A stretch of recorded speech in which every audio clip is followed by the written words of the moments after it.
Yes, welcome back to the Toolkit Depot studio out here at Optus Stadium this morning. As I mentioned, some showers coming for Perth today, building to a top temperature of 21 degrees. Well, Wayne Martin will be stepping down as the West Australian Football Commission chairman after 6 years on the commission, 5 years in the role as the chair. He joins us on the show. Wayne, welcome. Oh, thanks very much, Mark. Thanks for having me. So you were the Chief Justice of Western Australia for 12 years, Wayne, and you were the Chairman of the WA Football Commission for 5 years. Which was the tougher job? Oh, look, they were both pretty tough jobs. I think the role of Chair of the Football Commission attracted a lot more public interest than the role of Chief Justice. And I think a lot of people would regard that as a much more important position than that of Chief Justice. Describe the experience of being the Chairman of the West Australian Footy Commission. Oh, look, it was very interesting, given I didn't have a background in football administration, so I didn't really know what to expect. And the previous chairman misled me a little bit about what I was likely to be getting myself into. But as I've said to him on a number of occasions, but it was a very interesting time, of course, because within 2 months of me taking over the role as chair, football and most other things in Western Australia had just stopped, thanks to the pandemic. So then we had the parliamentary inquiry. So it was an unusual time, and challenging and very interesting. So how bleak was that period? We had the pandemic. I know that at one stage, obviously Fremantle were one of the assisted clubs by the AFL, or they were planning to be an assisted club. But as it turned out, I don't think they needed AFL assistance. I think at one point during that year, West Coast were tracking towards a $14 million loss, and those clubs between them basically are the cash cows that help fund the WA footy system. How concerned were you during that time? Oh, look, we were very concerned. You might remember, there was so much uncertainty around. I mean, we just didn't know where it was all heading. It was sort of a day-to-day proposition. We had to stand all our staff down, which was, pretty tough for us and for them, and then try and restructure the business, not knowing what our revenue streams were going to be for the reasons you mentioned. I mean, happily, both of those clubs managed to weather the storm very, very efficiently, and we were very pleased with the way they managed to deal with a very difficult financial situation and minimise the impact on us, which was great. What sort of shape is WA footy in, Wayne? What do you think? What do you think is the condition you leave it in? I reckon it's in great shape at all levels. Just starting from amateurs and working up, participation rates continue to increase in amateur football, in line with and above other states. There are little pockets of areas where we're a bit worried, but overall the picture is very healthy. Of course, the women's game has increased exponentially over the 6 years I've been on the commission, which has created issues you like to have in terms of providing the facilities that we need to ensure that the women's game continues to grow. At WAFL level, I think the last couple of years of competition have been the most interesting for a long time. The equalisation measures that we have taken seem to be working. A few years ago, there were a lot of games you wouldn't bother going because you knew the outcome. That's not the case so much anymore. And the final five, like the AFL level, the finals weren't set until the last game of the round, home and away round. We've had significant increase in attendances at WAFL games, I think partly because of that, but also because of some advertising we've put in. And we're trying to make the game attractive to a new generation of attendees. As you'd be aware, the demographic attending WAFL games is ageing, so we're trying to pitch a new entertainment experience to 35s and unders. That seems to be working through the attendance levels that we've seen this year, which are up 18% on previous years. At AFL level, of course, we're all disappointed that neither of our clubs are playing finals footy again. But Freo, they lost a lot of close games this year, which if they'd won, they would have been playing finals footy. And I still am optimistic about their prospects for next year. West Coast are in rebuilding mode, so they're a bit away from success, but they're both very well-run clubs. They're both very professional organisations, and I have every reason to believe that they'll be back there playing finals footy before too much longer. Ian Callaghan, your successor, is very highly regarded by the Commission, and I think fairly highly regarded by the WAFL clubs, which is a very difficult thing to be as a WA Football Commissioner, as you've probably found out yourself over the years, Wayne. Tell us a little bit about him and what we can expect from him when he takes the reins. Ian's got a financial and managerial background. He had a very senior position at Curtin University before standing down from that role a couple of years ago. He's also got a lot of experience with a WAFL club. He was director of a WAFL club for 6 or 7 years, and he's a life member of that club. He's also very interested in amateur footy because his son plays first grade in the PFL. So Ian's across all levels of footy, and he's got great, as I say, managerial and financial experience. So he'll be a good administrator. He's running our strategic project into the WAFL at the moment, trying to reset the WAFL strategy. And that's where he's had interaction with the WAFL clubs, and as I say, he gets on well with them, which is no easy task. It's not. Given that I don't disparage the WAFL clubs, but they're a diverse bunch. But I'm sure Ian will be very good at dealing with them. They are a very diverse bunch, and obviously they've been sort of, I guess, the pillars of the game in WA for 100 years, and trying to evolve into a different role has been challenging for them as well. On WAFL clubs, you mentioned about the standard and the equalisation of the competition. There are some financial concerns, East Fremantle in particular, may be running short of cash very soon, and they still don't seem to have resolved sort of financial arrangements for playing games at East Fremantle Oval with the local council. How concerned are you about that? And if they do run out of money, does the West Australian Football Commission have a role to play in financially propping them up, or do they need to find other solutions? A couple of things about that. First of all, we are, of course, in very regular dialogue with East Fremantle about their situation, and I spoke to Mark Stewart, the president down there, as recently as yesterday about that situation. He's confident that they'll weather the storm, and he's best placed to assess that. But having said that, we will always prepare for contingencies, and so we're doing some scenario planning if the worst comes to the worst.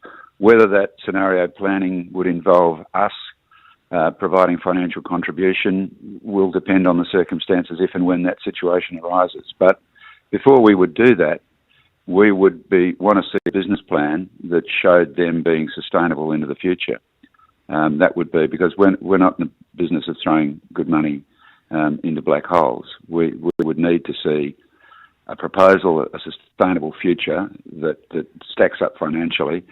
If we could see that, then we may well take the same view as we took in relation to West Perth some years ago. And of course, that's been a great success. West Perth are now very financially stable. They've got hundreds of thousands of dollars in the bank, good membership, and they've won a flag. So, but having said that, WAFL clubs shouldn't look upon us as, the safety net for their own financial position. We take it on a case-by-case basis, and we'll make an investment if we think it's in the overall interest of the game. But there's no guarantees there. Do you think it's possible to have a financially sustainable model at WAFL level without fences, as was proposed at East Fremantle? Look, I think it's problematic. I think it depends if you get an alternative revenue stream to replace the money that you would otherwise get from the gate.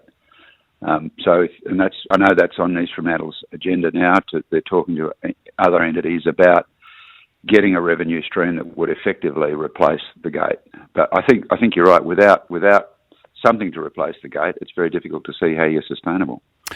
It looks like the other major challenge that WAFL clubs face, and community clubs generally, and you mentioned the great explosion in the women's game, which is absolutely fantastic for the code and possibly the best thing that's happened to the code in the last 25 years. But playing surfaces, we're looking at, with the rain in particular, some of the WAFL ground playing surfaces are getting pretty manky. Do we need more playing surfaces to cater for the WAFL women's game, as well as the facilities we need to house the girls? Yeah, absolutely, Duff. I've been very worried about the Joondalup last weekend. Before last, the game out there looked like a VFL game from the 70s. It was a mud bath out there, and of course, Leederville takes a lot of traffic too, and doesn't drain as well as it should. So we've got some issues there. So we certainly do need some ground improvements. In terms of the number of ovals, it's very difficult. When we've got a city that's already been built in the inner suburbs, there's no more land. So you've really got to be able to make better use out of your existing ovals, which means two things. First of all, you've got to have good quality lights. We've got some lights. They're not as good a quality as we would like. but also you've got to have playing surfaces that can take that sort of traffic. So that needs investment. That needs. We've been doing the best we can to make some investment into those things, including improving lights. But we're spoiled by our success in terms of the growth of the game. We need the investment to follow that success and to maintain it. The upcoming national draft is not looking like a strong draft for Western Australia, Wayne. I know that Dixie Marshall and a few of her cohorts have been doing a lot of work on talent development pathways and the best way forward in that area. What sort of progress has been made in that, and are we confident we have the right talent development pathways in place to give our young boys and girls their best chance to get to elite level? That's certainly where we want to be, Mark. We're not confident we're there right at the minute. Draft numbers, of course, go up and down from year to year depending upon just random circumstances. But over the longer term, we don't think we've been doing as well as we could have been doing in the draft. Our numbers are sort of pro-rata to population. We reckon we ought to be better than that because of the strength of the game in this state. So we want to get into a situation where we've got world's best practice in relation to talent pathways and talent development. Dixie's project is well advanced in that regard. We've got some great scientists, sports scientists working with us, and we'd hope to sort of bring that project to a conclusion in the latter part of this year and introduce changes from then on.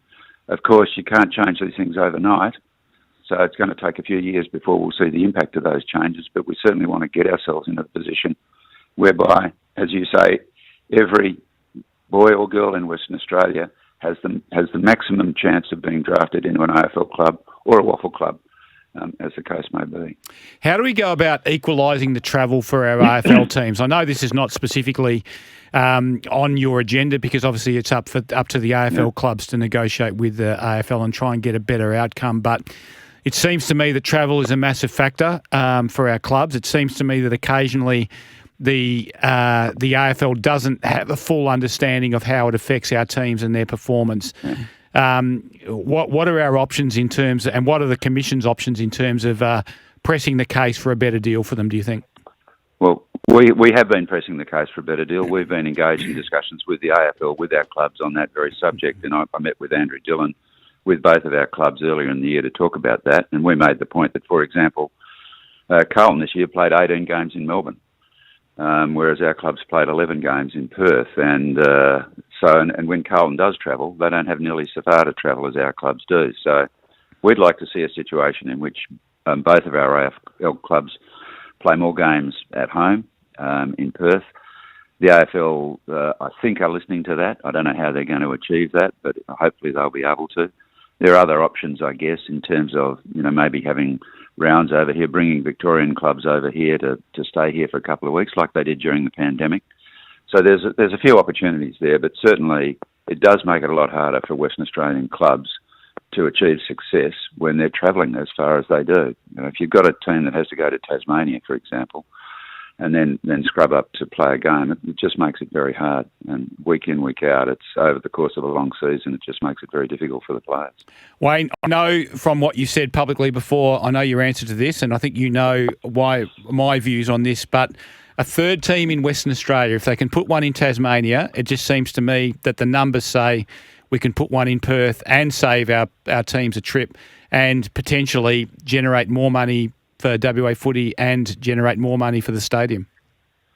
Yeah, well, you've pursued this cause very valiantly over the years, but I'm afraid I still don't agree with you because there's the two reasons. There's a limited pool of talent and there's a limited pool of funding and spectators. And I think all you'd do if you introduced a third team is dilute the talent pool and dilute the revenue streams to the two existing clubs. And so that would mean we'd end up with three mediocre clubs. But at the moment we've got two strong clubs. I think that's an ideal situation in which to be in. And I don't want to do anything that would possibly damage that scenario. How would you follow your footy from now going forward, Wayne? Where will we see you? See you at Claremont and West Coast games? Yeah, with a lot more relaxation.